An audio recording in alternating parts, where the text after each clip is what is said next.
Because if you've ever hesitated to invest in your team, it's not because you don't believe in professional development. And I hear this often when leaders hesitate. People will say, well, don't you believe in PD? Yeah. Owners believe, they want their people to grow. The challenge is you've invested before. You've bought the training. You've hired the consultant. You sent your directors to conferences. You held staff meetings. You shared resources. And for a brief moment, you allowed yourself to believe things might finally change. Maybe your team will take more ownership. Maybe the difficult conversations will get easier. Maybe the standards will hold without your constant intervention. Maybe you won't have to be the emotional and shock absorber. Everything will route back to you. But then the same pattern returns. The same issues escalate. The same conversations repeat. The same people nod in agreement in meetings and change nothing. And then you're still left carrying the same invisible weight. And now you have more additional disappointment. So when leaders say things to me like, I'm hesitating to invest, or I don't know if my staff are going to take this seriously, what they're actually saying is something much deeper. I don't know that I can afford to hope again. Because investing in your team is not just a financial decision. It's emotional.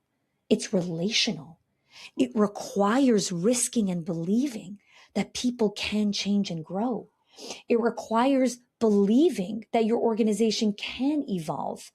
It requires believing that you don't have to hold it all together forever.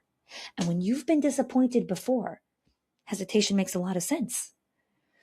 Over the years, I've found that the most leaders do not resist the investment themselves.